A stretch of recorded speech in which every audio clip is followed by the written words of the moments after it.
Makin banyak orang yang galbay, makin mulai ketahuan nanti arahnya kemana. Ujung-ujungnya nanti semua pinjol-pinjol sudah menggunakan agunan. Assalamualaikum warahmatullahi wabarakatuh. Apa kabar teman-teman semuanya? Semoga semua dalam keadaan sehat walafiat ya.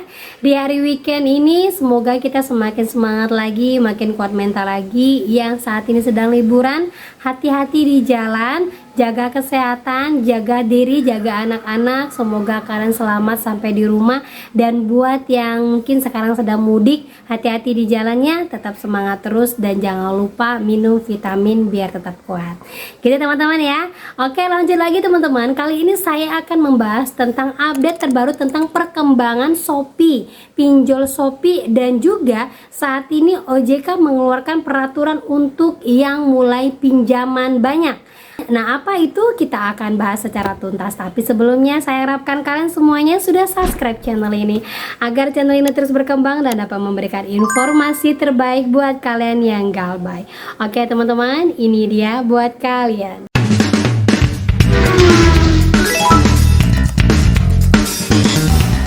Oke, lanjut teman-teman. Jadi di sini saya dapatkan informasi dari grup sharing saya di Instagram. Sebelumnya kalau ada yang bertanya, Mbak saya mau masuk grup sharing. Sebelumnya sih grup sharing yang pertama itu sudah full.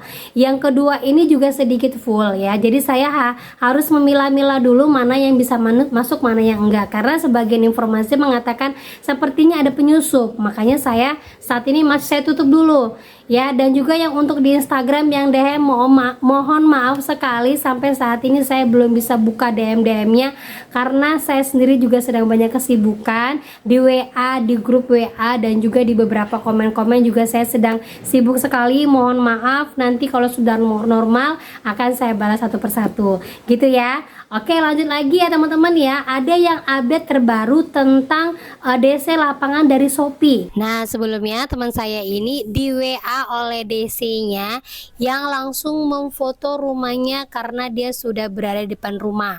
Nah, seperti ini informasinya teman-teman ya. Kemudian dia share ini ke grup untuk menginformasikan ke teman-teman semuanya. Daerah mana ini Kak? Serius dateng? Aku aja kaget, aku kira nggak ada loh ya. Adek aku aja yang udah 4 tahun galbay nggak dateng. Kakak dah berapa lama galbaynya? Maksudnya ini daerahnya yang datangin Jakarta Selatan, padahal aku Shopee biasanya bukan seller, nominal juga kecil. Walah, makin gencar aja ya. Nah, jadi teman saya ini dia galbay di Shopee itu nilainya hanya kecil dan dia bukan seorang seller atau penjual, hanya peminjam biasa sudah didatangin DC. Nah, ada lagi yang bertanya, yang di sini ada nggak Shopee disamperin? Masih agak kaget ini soalnya ada sepupu udah 3 tahun nggak dateng. Terus ada yang bertanya, kakak galbay berapa bulan? Saya galbaynya 5 bulan. Terus ada yang jawab, waduh aku juga galbay 5 bulan kak, FC-nya gimana ya? Sempat face to face nggak? Maksudnya sampai ketemu sama DC-nya nggak? Nah, jawaban dari teman saya ini dia nggak sampai ketemu DC-nya, tapi DC-nya datang ke toko saudaranya. Kebetulan toko saudaranya ini tidak jauh dari rumahnya. Nah, ini untuk informasi DC lapangan di daerah Jakarta teman-teman ya. Untuk selain dari seller, berarti DC lapangannya sudah ada tetapi random, tidak menyeluruh gitu ya. Nah, itu dia teman-teman ya update terbarunya, dan saya yakin sekali pinjol ini mungkin hanya ada di daerah Jakarta saja dulu ya, belum sampai kemana-mana karena di tahun 2024 tepatnya bulan Juli sebenarnya pinjol ini sudah mengumumkan bahwa mereka akan menurunkan DC lapangan, tetapi itu belum terrealisasi. Yang jelas saat ini informasinya yang baru galbay 4 bulanan dengan nilainya tidak terlalu banyak, DC-nya sudah mampir ke rumah. Jadi buat teman-teman yang daerah Jaksel jangan khawatir terlalu berlebihan ya, karena saya yakin belum tentu semuanya didatangin sama DC. Gitu teman-teman ya. Tetap update saja dulu, tetap semangat dan jangan pernah percaya dengan omongan orang-orang yang belum tentu terjadi. Informasinya belum jelas. Jadi tetap cari update yang benar-benar jelas, yang benar-benar relevan. Kalaupun ada yang mau ditanyakan, tanyakan saja sama saya baik di kolom komentar yang mungkin nanti bisa bisa saya jawab. Jadi biar ketakutan kalian tidak terlalu berlebihan, gitu ya. Nah, lanjut lagi teman-teman. Nah, saat ini baru-baru saja ya, baru per April ini berlaku, semua pinjol saat ini yang memiliki pinjaman lebih besar yang nilainya fantastik itu sekarang sudah mulai harus menggunakan agunan. Nih buat teman-teman semuanya, baik itu pinjaman konsumtif ataupun pinjaman modal, sekarang sudah mulai ada agunan. Jadi mulai dibatasi pinjamannya biar nantinya menghindari yang namanya kredit macet. Nih saya yakin sekali arahnya pinjol ini kemana. Makin banyak orang yang galbay, makin mulai ketahuan nanti arahnya kemana. Ujung-ujungnya nanti semua pinjol-pinjol sudah menggunakan agunan untuk mempertahankan bisnis OJK ini. Nah ini dia informasi teman-teman ya. Pinjaman di atas 2 miliar di vintage lending wajib pakai agunan. Nah kita baca dulu informasinya ya. OJK merancang surat edaran perubahan tentang penyelenggaraan pelayanan pendanaan bersama berbasis teknologi atau P2P lending. Dalam rancangan SEOJK tersebut tertuang aturan penyelenggara vintage lending harus memastikan adanya agunan dan agunan tambahan. Berarti ada dua ya. Untuk penyaluran pinjaman di atas 2 miliar. Dijelaskan adanya ketentuan terkait agunan dan agunan tambahan ini berlaku paling lambat 1 tahun sejak SEOJK ditetapkan. Ia menerangkan aturan ini juga bertujuan untuk memastikan pembiayaan yang disalurkan lender terjamin dengan adanya agunan apabila terjadi resiko gagal bayar. Sebenarnya jaminan ini diperlukan, bentuknya itu ada yang fisik dan tidak fisik. Kalau misalnya ada gagal bayar, kami tetap bisa reach out borrower. Kuncinya itu lalu peminjam ada posisi yang mampu melakukan pembayaran.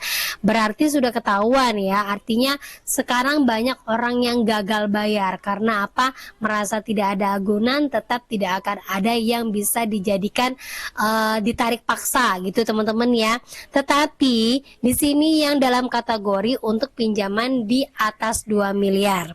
Nah, informasinya lagi, jika ada peminjam di atas 2 miliar tetapi sudah puluhan tahun eksis, tentu memakai agunan bisa merepotkan. Peminjaman sudah puluhan tahun eksis saja itu lebih dari jaminan sebenarnya. Nah artinya tidak semua nanti ke depan yang mau melakukan pinjaman di pinjol dengan nilai yang besar itu harus menggunakan agunan.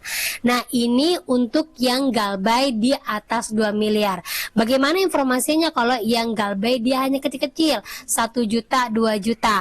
Nah berarti untuk galbay yang kecil-kecil sampai sekarang masih sangat aman. Nah itu dia teman-teman ya. Jadi untuk kalian saat ini yang mungkin nilainya masih sedikit-sedikit, saya yakin sih belum ada agunan. Kalau nilainya sudah sampai ember-emberan mungkin sudah ada agunan karena resiko gagal bayarnya lebih besar. Jadi apakah sampai saat ini masih aman untuk digalbay? Nah itu kan pertanyaannya kan teman-teman ya. Nah jawaban dari saya masih aman. Lanjut saja terus untuk galbay. Yang penting perhatikan dan update terus informasinya biar nanti kalian tahu bahwa saat ini kemungkinan kalau seandainya kalian galbay itu apa yang akan terjadi. Saat ini OJK dan pemerintah sedang menyiapkan peraturan apa, karena saya yakin sekali setiap tahun pasti akan ada regulasi-regulasi terbaru. Saya tidak tahu ke depan nanti seperti apa, apakah yang kecil-kecil juga akan ada agunan. Nah kita akan update terus.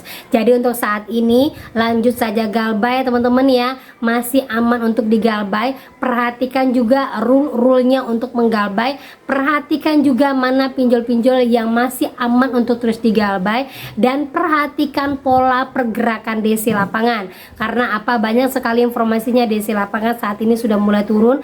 Setelah lebaran ini banyak yang turun. Bahkan untuk sekelas pinjol yang legal saja, kredit pintar, teroran intimidasinya hampir persis 100% sama dengan ilegal. Jadi perhatikan kalau seandainya kalian galbay di pinjol legal, jangan pernah baca WADC dan perhatikan pergerakan DC lapangannya ya. Jadi kalian tahu seandainya saya mau seperti ini, saya sudah tahu harus apa gitu teman-teman ya. Nah oke, itu dia update terbaru dari saya. Semoga ini menjadi informasi terbaik buat kalian, makin semangat dan makin membuat kalian lebih kuat mental lagi, dan percaya hidup akan lebih baik lagi. Oke teman-teman, itu dia akhir kata yang saya ucapkan. Assalamualaikum warahmatullahi wabarakatuh.